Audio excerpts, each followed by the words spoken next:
Look, I opened this jar of rotten baby food, and well, a butterfly came out. Welcome to the Comedians and Elevators podcast. I've got my guest, Geoffrey Mark. Geoffrey, say hi, introduce yourself, and tell us a little bit about yourself. Well, hello, anybody. I'm Geoffrey Mark. I'm a stand-up comedian. I'm a comedy actor.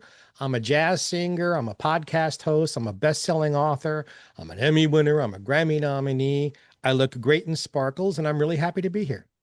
You got that right. I mean, now I'm thinking it's looking underwater at this point. Would you agree? Right? So I mean, multi-talented. So let's see let's try and add another extra dimension. So the whole idea of the podcast is to compare and contrast the comic versus the comedian. Oh, I have So very specific ideas about that.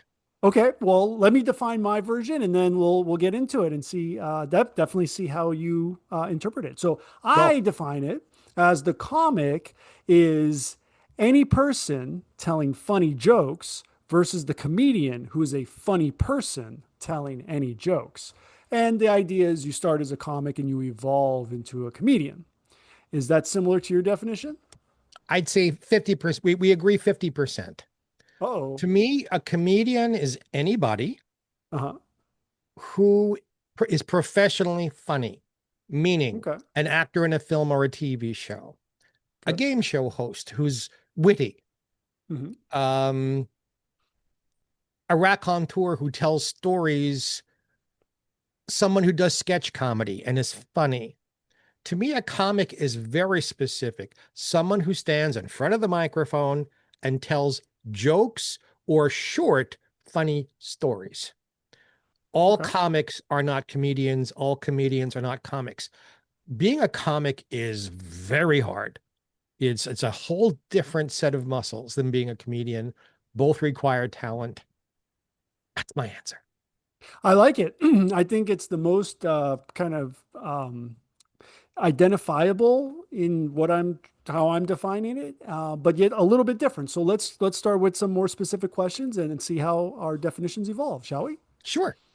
All right. So the role of persona in comedy. How much of the comedian's voice is a character versus their real self? I think it depends on the individual because there are some comedians whose voice is their normal speaking voice. Mhm. The humor comes out through the joke, through an attitude. If you spoke to Jack Benny off camera or on camera, you heard the same kind of voice. Then there are people like Gilbert Gottfried or Fran Drescher who push the voice to be funny so that they're on mic in one being funny persona is more than just their personality being funny. They create a character, and the character is telling the jokes. And in a comedian, like Lucille Ball and Gracie Allen are two great examples of women who push their voices up from their normal speaking voice to sound young and innocent in character, but in person spoke much lower. And Gracie spoke with an Irish brogue in real life, but she didn't use it in character. So again, you can't label all one way or the other. It's comedy is like sex. It's very individual from the person. Well, I tend to agree 100%. So now we're kind of parsing a little bit more the idea of how a comedian can actually still have a caricature. And that's where I like where this conversation is going because I agree. Normally, you would probably put a caricature into a comic, right? Like comic strips, comic books, visual. But in this sense, we're doing it as a character itself. So, does authenticity matter or is illusion part of the magic? They say, you can't fake sincerity, but if you do, you're golden. Yeah. Um, you're I understand the questions, but again, it's individual persons. I know people who are just naturally funny. You have a cup of coffee and a piece of cake with them, and sooner or later the coffee's going up your nose because they're funny. They aren't funny constantly, but they're funny. There are other people who have to be in character to be funny. And when they're off stage, like George Carlin, what a lovely man. If you had dinner with George, like I did, he was intelligent, but you weren't laughing your way through dinner. When he was on stage, totally different. Jonathan Winters, it depended on the day. He could be very quiet and very sincere and thoughtful in talking with you, or the coffee's coming out of your nose because he's so damn funny. Uh, it's very hard to pigeonhole comedians because to be funny, to make total strangers laugh, takes so much talent and so much hard work. And everybody has to find their pathway to that.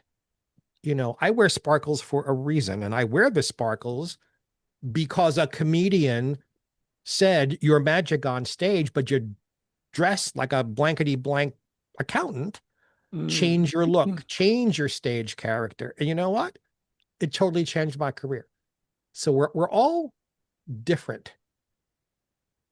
I tend to agree 100%. I really like the George Carlin reference, so I'm gonna have to ask. I would define part of how he's funny is because he gives you the solution first, and then he poses the problem. If you agree with that, Oh, sure. how was it? How was it different when you spoke to him in person? Did he? I'm assuming he may have done that, or the opposite. There are comedians who have the need to be constantly funny. Hmm.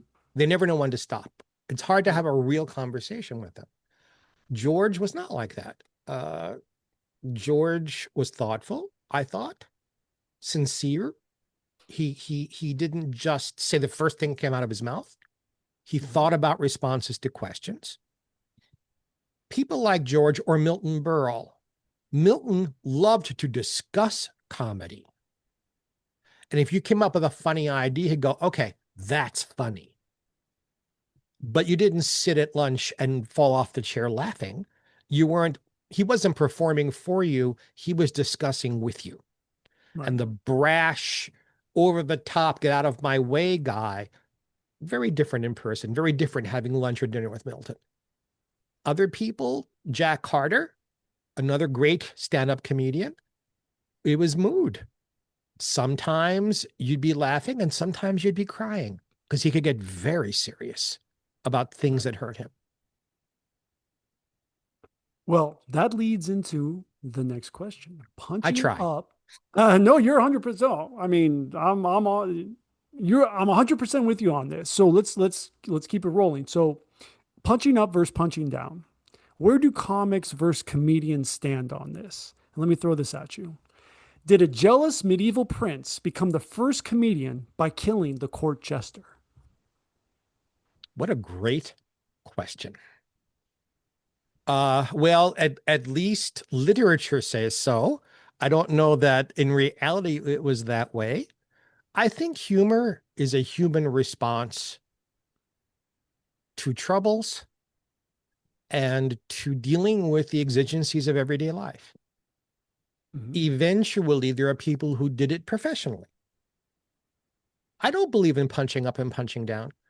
I think comedians who talk down to their audiences, comedians who try to do the lowest possible common denominator so they can appeal to everyone. They may work, they make money, they may make people laugh. Usually drunken people in a nightclub, and usually after they've left, they don't remember the comedian's name because their jokes didn't matter and they didn't have any kind of a character. There used to be a joke back when cable TV was a big deal. And comedians would open their shows. Hey, before we get started, I want to announce I just signed a deal with HBO. And everyone would applaud. Oh, how wonderful. Yeah, for the first 3 months, it's only $39.95. I must have heard a dozen comedians tell that joke. Yeah. And afterwards, I would tell them, don't tell a joke somebody else can tell. Tell jokes only you can tell and get a real laugh. Otherwise, you're just wasting people's time. Yeah, you're wasting your own time. I mean, that I would put textbook comic. That's my example of a comic. And 100% a comedian is all about telling about yourself. So I May think I tell we're, you my very first professional joke? Absolutely. Okay. I am 17 years old in a nightclub in New York. And the only thing you have to know to understand the joke is at that moment in time on television, the Playtex company was promoting their Playtex living bras and Playtex living girdles and Playtex living gloves. And I get up there as a 17-year-old telling my truth. Hey, I don't Mhm. really have a father in my life, but I'm working in show business now and I'm becoming a man about town in New York City. And my mother is very worried about, she seems to feel like I need to get protection. Protection. She wouldn't tell me what that was, but I kind of figured it out. So I cut off all the fingers to her Playtex living gloves. And that would get a small laugh. And then Mhm. I would say, it didn't help my sex life any, but I became the first kid on the block with dishpan penis. Oh, wow. And after that, the audience was mine because I told a joke only a 17-year-old could tell from my truth. I Mhm. never pretended to be anything other than who I am. I just told you what was funny about being me, and I still do. That's a very good joke. I mean, there's an indeterminate quality to that. So I don't want to parse it too much, but that's definitely a keeper if I'm already analyzing some of the details. So you're 100% on that one. That's Thank a you, sir. killer joke. So would you say that the audience's agreement with the comedian is a form of permission or alignment? I think it's a little bit of both. Audiences, like comedians, are different. There are some audiences who go there and they fold their arms. It's like, all right, make me laugh. Yeah. Other people go because they want to laugh. They're looking forward to the laugh. And those two kinds of people are going to laugh differently at you. The one where they folded their arms, you have to get their permission. The ones where Okay. they've come to laugh embrace you. And then you've got to deliver. You've got to have a good stage character, even if it's a version of yourself. And you've got to be honest with the audiences are truth meters.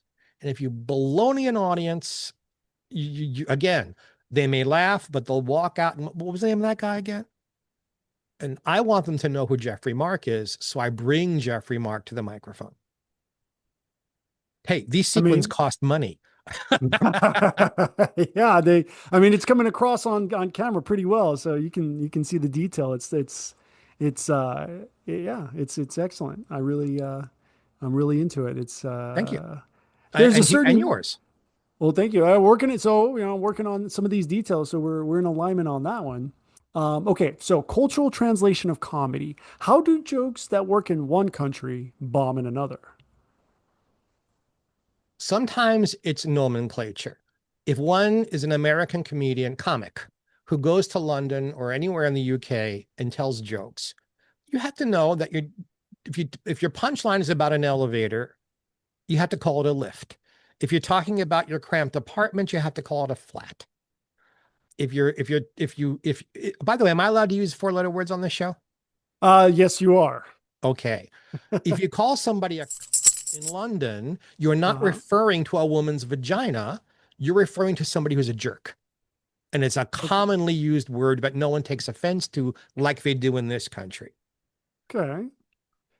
You go to England, really off-color jokes about royalty, the royal family aren't going to land. Hmm. You have to know who your audience is. You have to understand their points of reference. Here's a good example of someone who knew what he was doing. I've mentioned Jack Carter before. We were very close friends. Jack would, 10 minutes before curtain time, go out in the audience and walk up and down the aisles or around the tables, asking people who they are and what do they do for a living, and who's Jewish and who's Italian and who's Latino and who's very religious. And the audiences loved him for the personal touch, but that's not why he was doing it. He was doing it to figure out who was sitting there and to direct his humor to them specifically. In the history of comedians, keep in mind, originally, most nightclub audiences were either Jewish or Italian. Those were the people who spent the money to be entertained live like that. So a lot of the early comedians were Jewish and Italian, and their material, even if they weren't Like Danny Thomas wasn't Jewish or Italian, but all he did was tell Jewish and Italian stories because he knew who his audience was. That's a good point. Now let me throw some, at least from my perspective, a little bit on the crowd versus the individual. Would you say, I'm sorry, the name you were referring to, the comedian, my Jack apologies. Carter, That's right. Would you say is an introvert or an extrovert in real life or on the stage? in real life? If he was feeling good about himself, he was an extrovert. If he was feeling insecure, he could be very, very shy. Okay, It depended on interesting. Jack was a very emotional person. Shelley Berman was a very emotional person. I've had dinner with Shelley and we laughed and told wonderful Yiddish stories. Mhm. And I've been with Shelley where he cried because of something that happened in his career or talking about his ill wife. Comedians can be often very emotional people off Yeah. stage. So it's again an individual. There's no one paintbrush that paints everybody the same color. No, I tend to agree. So, crowd work versus crafted work. If comics riff like influencers and comedians perform like in reaction videos, where's the sweet spot? Let's look at someone like Jimmy Carr, who I think is one of the most brilliant people working in comedy of the last 20 years. I'd like to have his baby. I just think he's so brilliant and funny. And he's got, I don't know, 87 or 88 million videos up there. Hmm. But the material is always different. He completely riffs with the audience. And he's repeated it a lot. But what a genius comedy mind when someone throws something at him and he has to think for a second. And the first person who said to him, "Hey, I'm waiting for your comeback." And he looks at them and goes, "You want my comeback? Scrape it off your mother's teeth." To come up with that in the moment like that Yeah. is genius and brilliance. Groucho Marx could say things in the moment, and then Groucho could say things that weren't terribly funny. But he said 50 things, and if 35 of them landed, hip hip hooray. Yeah, that would be a good closing ratio, especially if And you there have basically no and there are material. comedians who cannot walk away from the material. Take them away from their prepared material, take them away from the exact verbiage, and they are lost. Mhm. Ronnie Shell used to do a joke about a midget gay person coming out of the cabinet, I think, or something like that. Cupboard, coming out of the cupboard. And I Mhm. said to him, "Ronnie, the cupboards are up here. Little Mhm. people would be coming out of a cabinet down here." He said, "I Mhm. can't change the joke. Yeah. Cupboard is in my mouth. That's what feels good. I can't change it." Yeah. I mean, that's where you got to rewrite it a little bit, right? Maybe they're skydiving or it's got to make sense in some way. But there are some comedians, once they've got the verbiage, that's it. It is Yeah. bird's eye time. It is frozen. And other people can riff. And again, it's different kinds of muscles, different kinds of comedians. Yeah. Yeah. I'm with you on that one. So what happens when a comic leans too much into crowd work or a comedian gets heckled? A good comedian knows how to work a crowd if it should come up. A good comedian has comebacks in his back pocket. A good comedian will also admit if something he said wasn't funny or like, "Oh, I made a mistake. Hey, you know what, buddy? You're right. Thank you." Yeah. A good comedian will do that. Yeah. Bad comedians just move on with their material and try to ignore it. And you can't because it's not an oil painting you're playing to. There's 10 or 50 or 5,000 humans out there who paid for the privilege of you making them laugh. And if you're having a problem with one and they're drunk or something, you should have the experience to handle that. If the room is hostile, you've got a problem. Then either you've made a huge mistake or it does happen because audiences can sometimes be like one person. And there can be a bad audience. Something happened in the news, or it's raining cats and dogs, or the stock market just crashed, and just people aren't receptive. It happened to me once on a cruise, Mm. and it was because I was Jewish. And I had an audience filled with people who were homophobes and anti-Semites. And they told me point blank, we're not going to laugh at you. I mean, can I ask what year this was? Like when? Oh, this is about 20 years ago. Yeah. Is it an American No, cruise? this was in Europe. Okay. And All right. so I played to the people who actually laughed. And I even said, I made it part of the act. Okay, I'm working for you, 6 or 8 people here. The rest of you, watch I Love Lucy in your head. I'm going to play for the people who want to laugh. Yeah. And you go on because it's just for one night. The next audience will be better. That brings us to the next question. Advertising and self-promotion. Who advertises themselves more, a comic or a comedian? You know that place where you're not conscious and you're not sleeping either? That's your power bill to the electric company. Right here. I want us to be here with free energy, where the Wardenclyffe Tower meets the Eiffel Tower. But that's not where we are. We are here, where you've got the utility and you've got residential solar. Between these two, we know which one saves you money. This is where we can go in the meantime. But this is where I want us to be now, and this can be done now. So let me deputize you to represent DOSE, Department of Solar Efficiency, and let's get on the podcast to get the message out today. See you soon. Who has the better publicist? Well, one, I would Because say the comic is they're their own publicist. No. Comics, all good comics, the people who work, the name people. I have a publicist. Publicists work well with individual events. The days of planting stories in the press that, you sleep in your tiger pajamas or something. Nobody cares about that anymore. They're looking for events and topics. I think it's equal.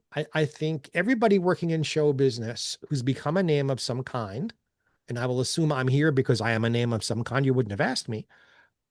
You have to have a publicist. You can't do it all yourself. You have to have someone in your corner who knows the press and who can get them. I do this kind, not something as wonderful as your show, because you're very individual and this is a wonderful idea. But podcasts and radio and television, I do it all the time. And I have 2 podcasts of my own. But I'm invited on because my publicist makes sure that people know who I am. Yeah, I think I mean, I really see that this is kind of necessary from this moment on into the future. So, look, that's just being handsome and having extra large genitalia isn't enough. You have to have a publicist.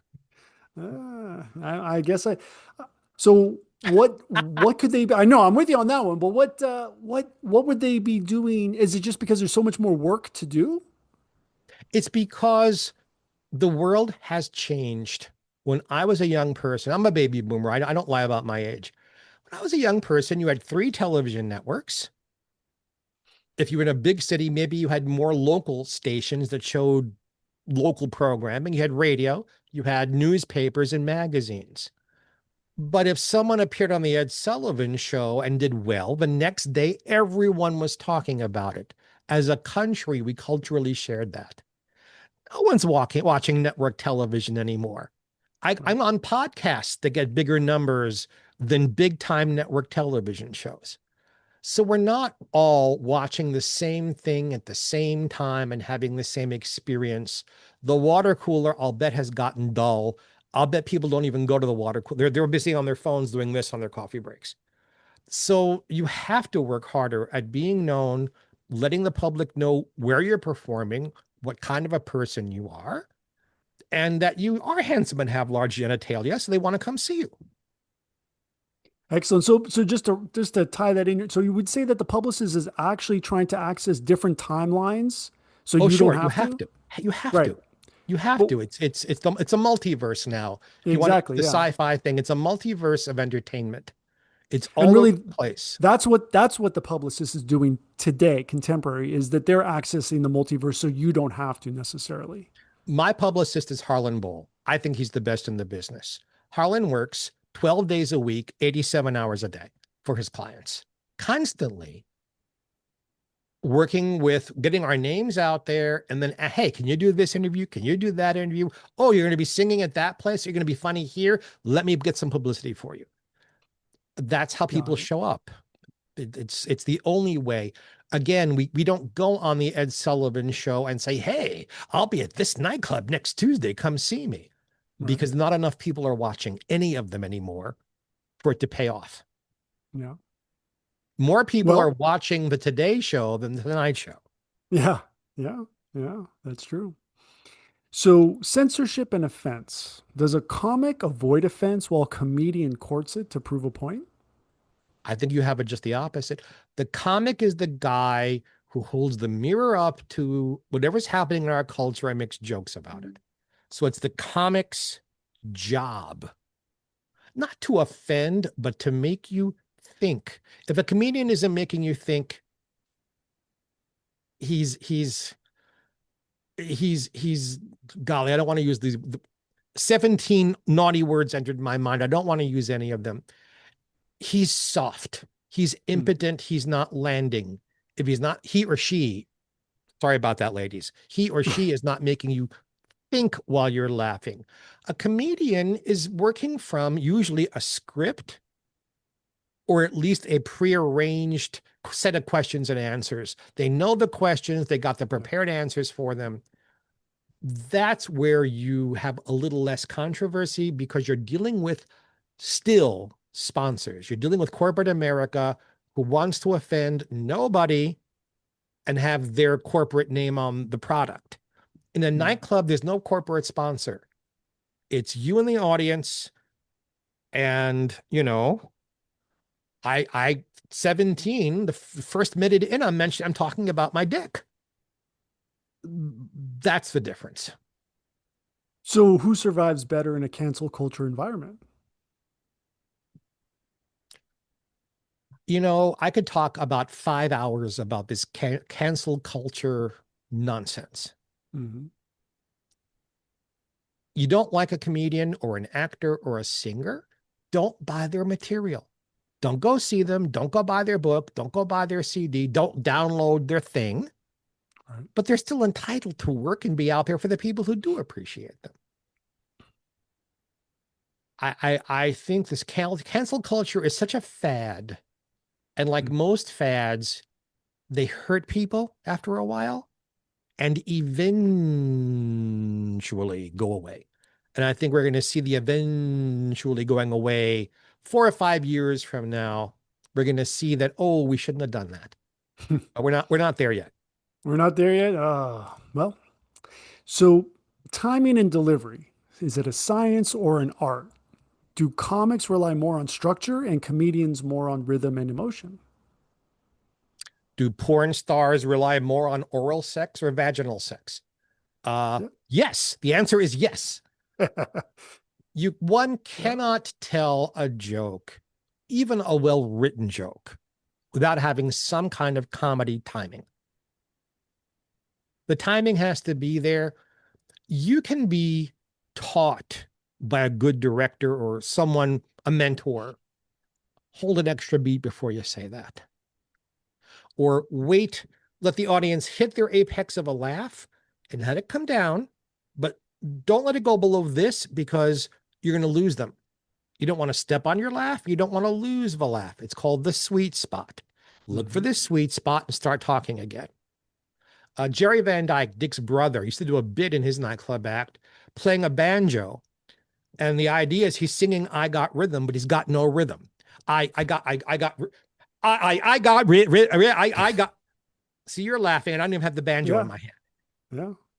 Making fun of comedians who don't have timing.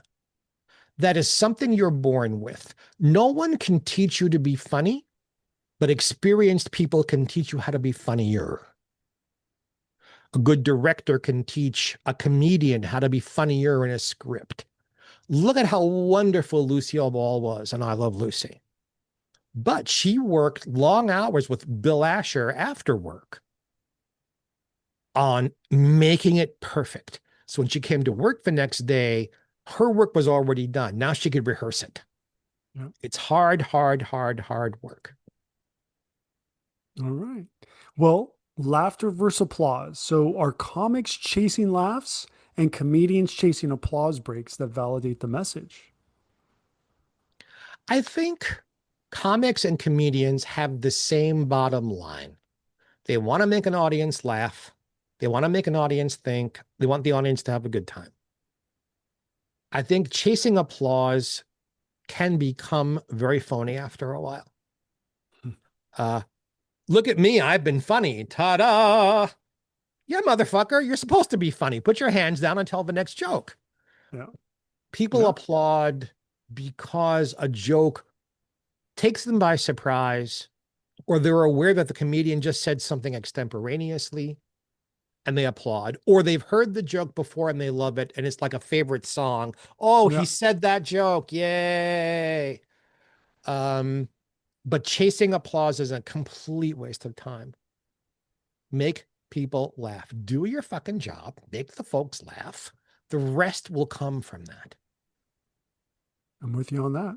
So, comedy is commentary. So, when does a comedian cross into being a philosopher or a preacher?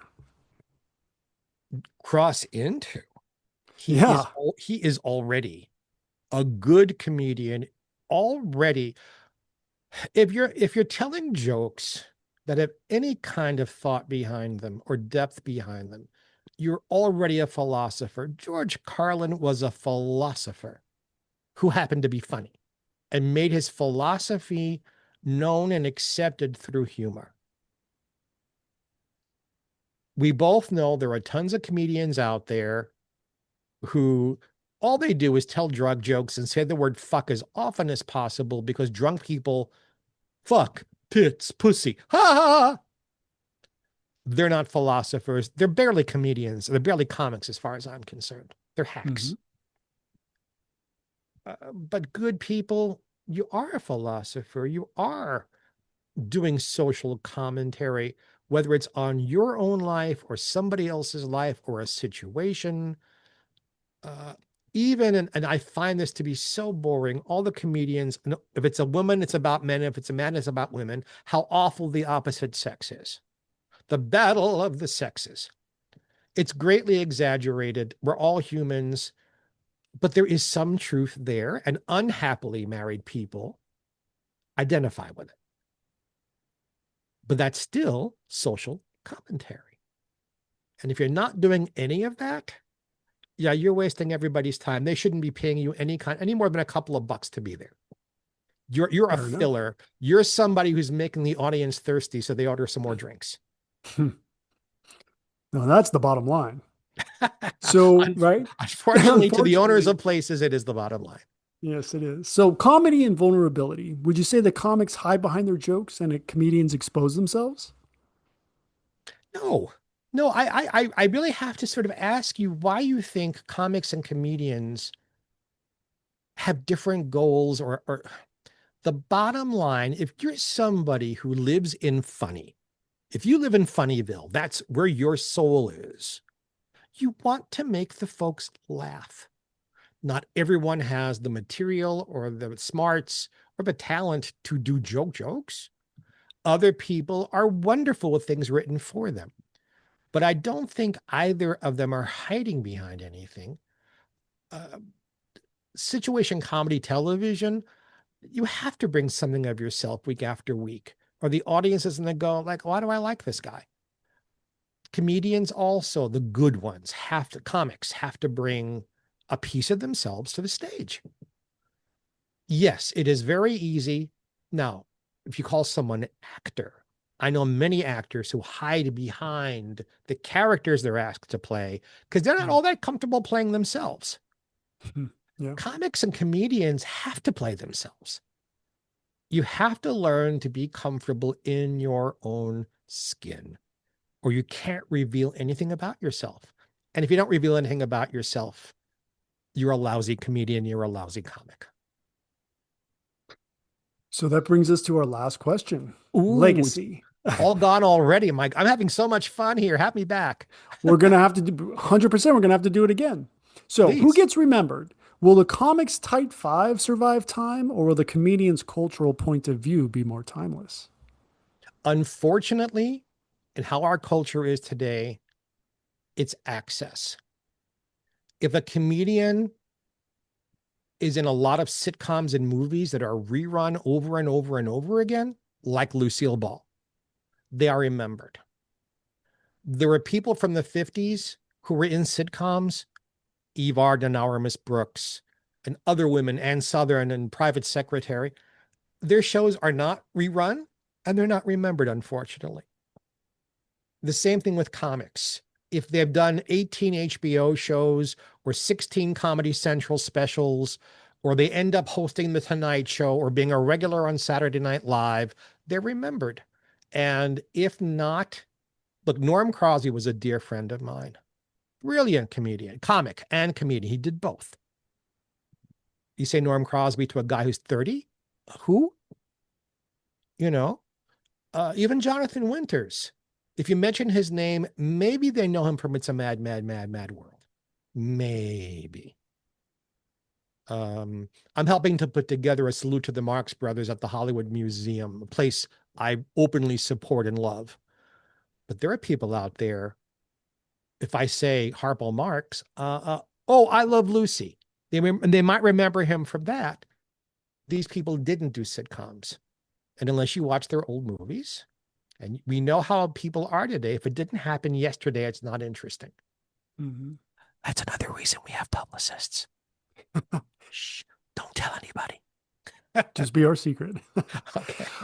Well, Geoffrey, thank you so much for being my guest. Where can everybody find you online? I'm on Facebook, Geoffrey Mark, just like it says there with my name spelled out. I am on Instagram, Geoffrey Mark Showbiz. I'm on LinkedIn, Geoffrey Mark. I have 2 podcasts. Geoffrey Mark Plays Ella. Every week, I play Ella's music and tell you inside stories about how it was made. And I am one of the co-hosts of Still Talking With, which is an interview show. And we get people from all walks of life, including celebrities, and have really cool discussions about very adult stuff. So it's for 18 and older people. And I encourage you to tune in every Wednesday afternoon live, 4 p.m. Pacific time, 7 p.m. Eastern time, and wherever else you happen to be, because I know this is seen all over the world. So wherever you are, folks, you can find me. Turn on your electric toothbrush. I'll be there. Awesome. Awesome. Well, Geoffrey, thank you so much for being my guest. And if everyone can please like and subscribe, we will see you in the next one. And do it now. Do it now.